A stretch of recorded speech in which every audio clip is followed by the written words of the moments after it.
nún nọ tôi nó chống đỡ mà câu rồi nè cho nó cho nhiệt cho gì chạy tọt qua nữa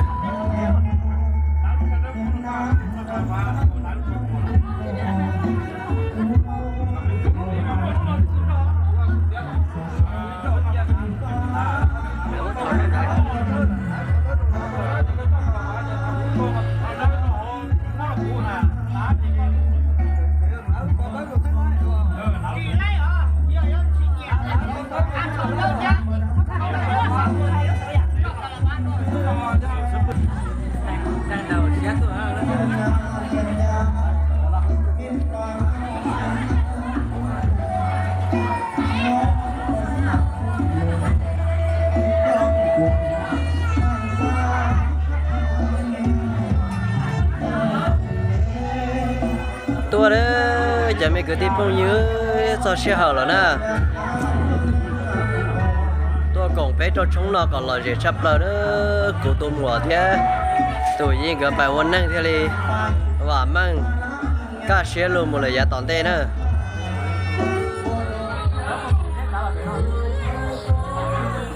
để nói cho tốn xài tôi sạp ở sơn nữa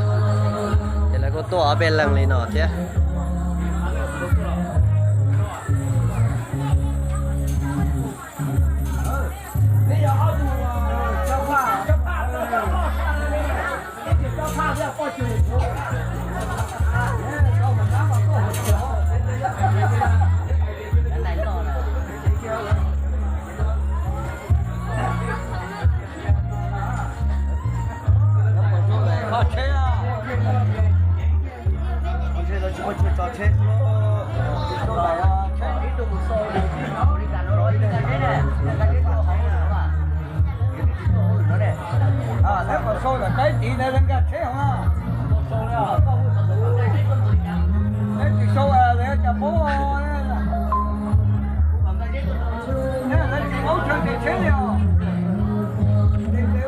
là ghé ha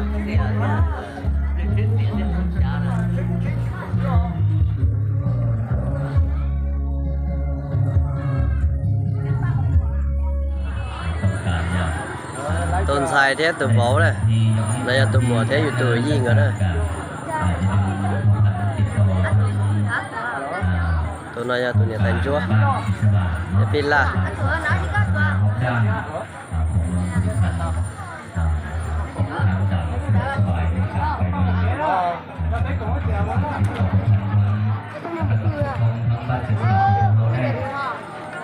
วันนี้ก็ต้องแสดงความดีอกดีใจบรรยากาศจับภาพใหญ่สองฝั่งสองฝ่ายมีความจริงยินดีสงเสยสิ้นอกสิ้นใจที่เห็นลูกเห็นหลานได้แต่งการแต่งงานเป็นฝั่งเป็นฝาตัวเมียสำหรับพิธีtôi chơi chùa đó tụi nó tôi toàn thế nó chơi chùa to xài tôi toàn nó chơi chùa to tú này do năng vào mùa nhớ cho này mới câu tôi toàn nó vào lâu hơn งานเลี้ยงตอนรับแขกที่ร่วมในงานตอนทั้งเจ้าบ่าวเจ้าสาวที่ได้แต่งกายแต่งงานแสดงการต้องแสดงความเข้าใจในพิเศษสำหรับญาติพี่น้องผู้อยู่ใกล้และไกลพี่น้องจากนครหลวงพี่น้องจากทุกแห่งเสียงขวางและจากทุกบริบทไทยหลายภาคส่วนเป็นเวลาพักผ่อนพักตัวจุดมองลงมากินสักทีพยานมาเป็นสิริมงคล cho phong trào dư sẽ để cô tôi trong cơn cầu lý thế này ทุกเขาพักอาหารเขาก็ถือว่าเจ็ดเจ๋งเป็นที่ยิ้มห้อยแ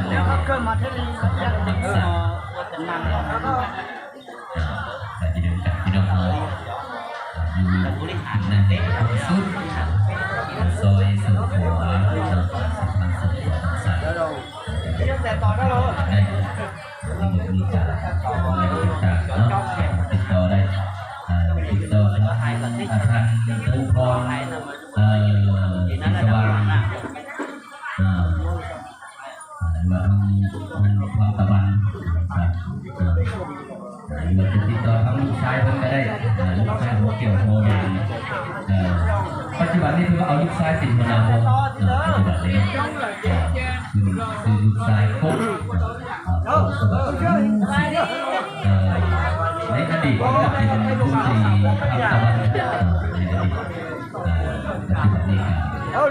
ระบบใหม่จูนเครื่องไประบบคอมพิวเตอร์ควบคุมการสร้างสรรค์และผลิต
เจ้าบ่าวเจ้าสาวนี่ที่ทำไหนเชิญมาเด้อเชิญมาเด้อ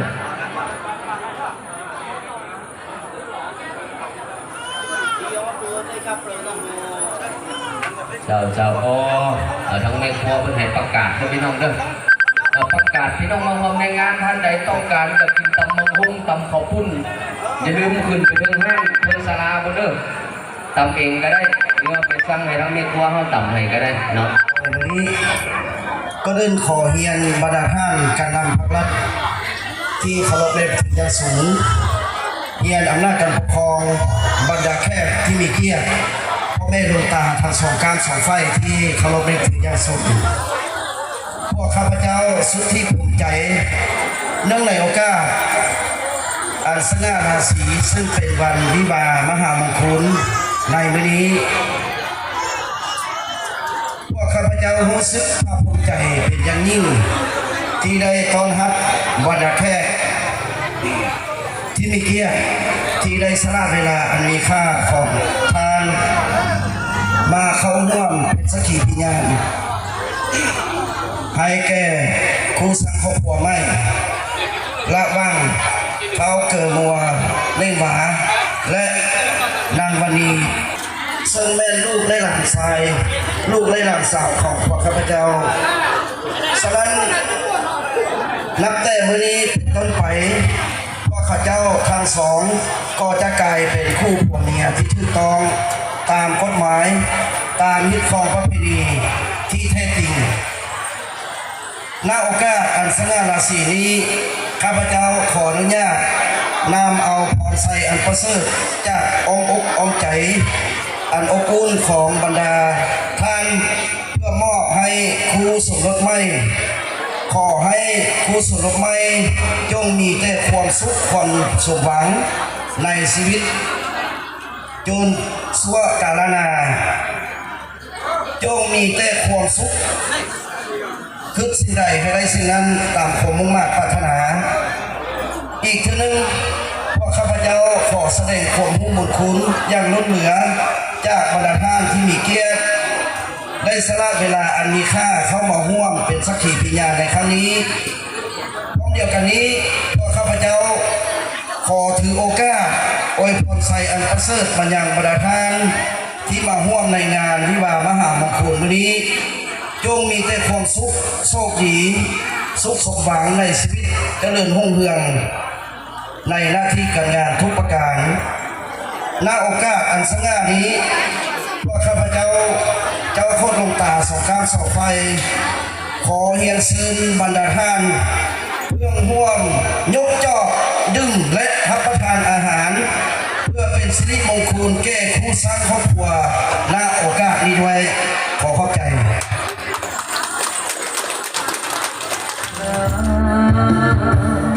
ให้ผู้สมรู้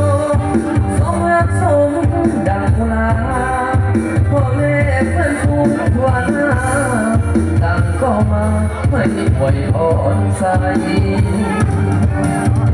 ชมของหักให้อย่ามัน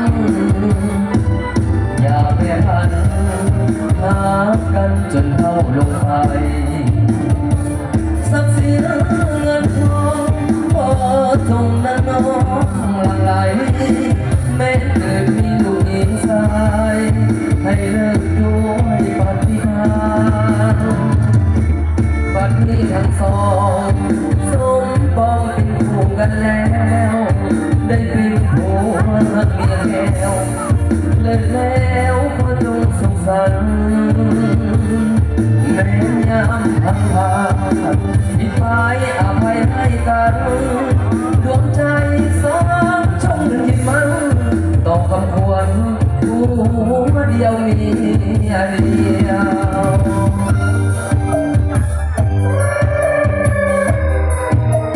เอาเกี่ยวกันเลยนะ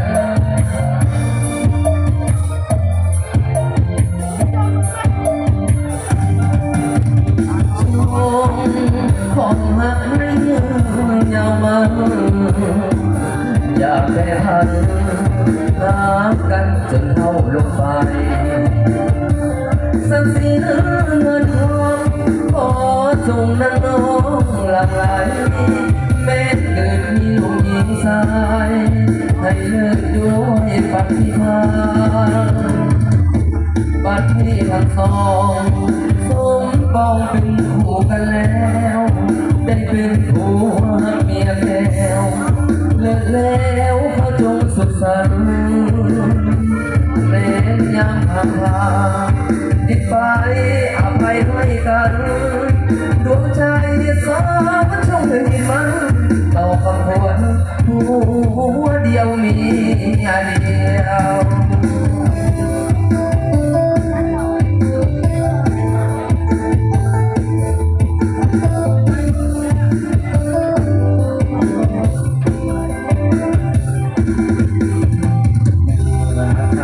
โศกมีความหมายปองกองใจเป็นหนึ่งด้วยคงหักสุดสิ้นเป็นยันฟ้าสองไม้ปองเป็นคู่ชั่วสิ้นโศกจะดูด้วยกันจนวันเท่าชั่วชีวิตสุขจะดูด้วยกันจนวันแก่เท่ายินดีที่มีงานดีว่าเพื่อนมีตุ้งตาตักเข้ามาทางงานมาวัดใจกันสร้างฝันให้ท่านสมขอให้ท่านทั้งสองจงคบหากันให้ยืนยาวมันขอให้ท่านทั้งสองอย่าไปห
ให้ทันสุขขอให้ท่านทั้งสองจงคองหากันให้ยืนยาวมันขอให้ท่านทั้งสองแยกไปพันนั่นคือบ้านแก่เล่าลงไปเงินทองเกียรติศักดิ์ศรีลิไกถ้านึกสิ่งใดให้สมปรารถนาฟังผ่านพลาดผิดมาอภัยให้กันขอให้ท่านทั้งสองจงคองหากันให้ยืนยาวมันขอให้ท่านทั้งสองอย่าไปหันจนถึงวันแก่เท่าลงไปเงินทองเกียรติศักดิ์ศรีลิไกถ้านึกสิ่งใดให้สมปรารถนาฟังผ่านพลาดผิดมาอภัยให้กั